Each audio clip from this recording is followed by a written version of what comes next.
long before the Great Wall stretched across the mountains, before emperors ruled from golden thrones, and even before paper, silk, and gunpowder reshaped the world, there was a land shrouded in mist, a river that flowed like a silver dragon, and a people who believed that heaven itself had chosen them. This is the story of the first dynasties of China, a time we can call the Dragon's Dawn. Our story begins with a river, the Huanghe, known to us as the Yellow River. For millennia, it has carved a path through the ancient earth, carrying with it both life and destruction. Its waters nourish the soil, giving birth to the earliest Chinese settlements along its fertile banks. Yet, its unpredictable floods could reshape the land in an instant, demanding respect, ingenuity, and unity from those who lived by its grace. From these fertile plains, the earliest cultures began to emerge. These were villages of farmers, potters, and oracle seekers. They would gaze at the stars, not just with wonder, but in an attempt to read the will of the heavens. They called themselves the people of the Middle Kingdom. This wasn't a name born of arrogance, but of a deep belief. They saw their world as a sacred space, perfectly placed between the sky above and the earth below, a realm where their destiny was written in the very fabric of the cosmos. The first dynasty of China, the Xia, stands on the blurry line that separates legend from history. Ancient stories tell of a great hero, Yi the Great, who faced the raging floods of the Yellow River, but he didn't try to conquer the water with brute force. Instead, he worked with it, guiding its flow, carving new channels to let it run freely and safely to the sea. This act of wisdom and harmony was seen as more than just clever engineering. The people saw in you not just a capable leader, but a man chosen by the heavens to restore balance. Under the Xia, a new era began. Bronze tools, stronger and more efficient than stone, glimmered in the sun. Villages grew into organized cities, and for the first time, the idea of dynastic rule took hold of father passing his authority to his son. This concept, the passing of power through a single family line, would become a cornerstone of Chinese governance, a legacy that would endure for thousands of years. The Xia laid the foundation, not just of a kingdom, but of an entire political philosophy. Following the Xia, the Shang dynasty rose to power, bringing with them a civilization of skilled warriors, powerful priests, and master artisans. The Shang left behind a remarkable record of their world, not on paper, but on bone. They would carve their most urgent questions onto animal bones and turtle shells. Will the rains come at the right time? Will the harvest be plentiful this year? Will our kingdom prosper in the battles to come? These bones were then heated in a fire until they cracked.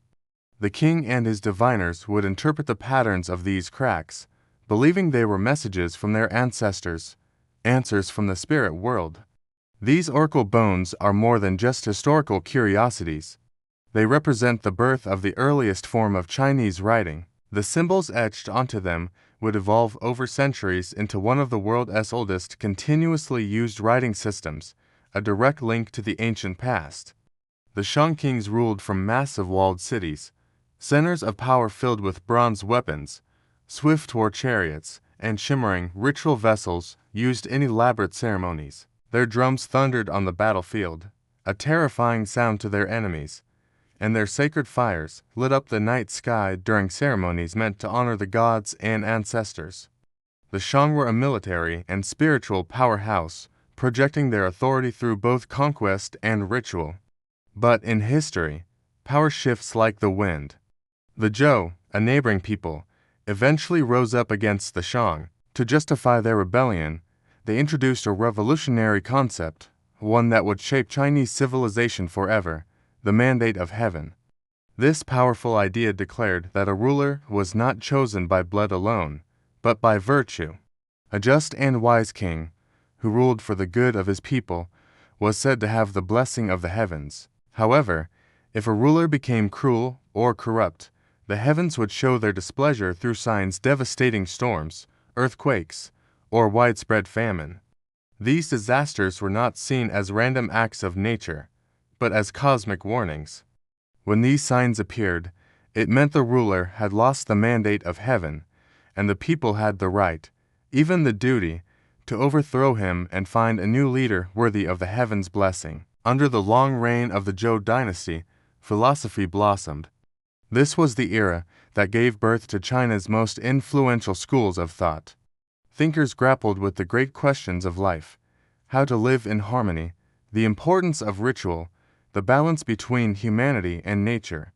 These discussions laid the foundations for what would become Confucianism, with its focus on social order and ethics, and Taoism, with its emphasis on following the natural way of the universe. The very soul of Chinese philosophy began to take shape during this time. So, from the legendary Zhou to the oracle reading Shang to the philosophical Zhou, a rich tapestry of belief, tradition, and innovation was woven. This was a civilization rising, like a dragon ascending to the sky. They were brilliant astronomers, charting the stars with incredible accuracy. They were master craftsmen, creating bronze masterpieces that still inspire awe today.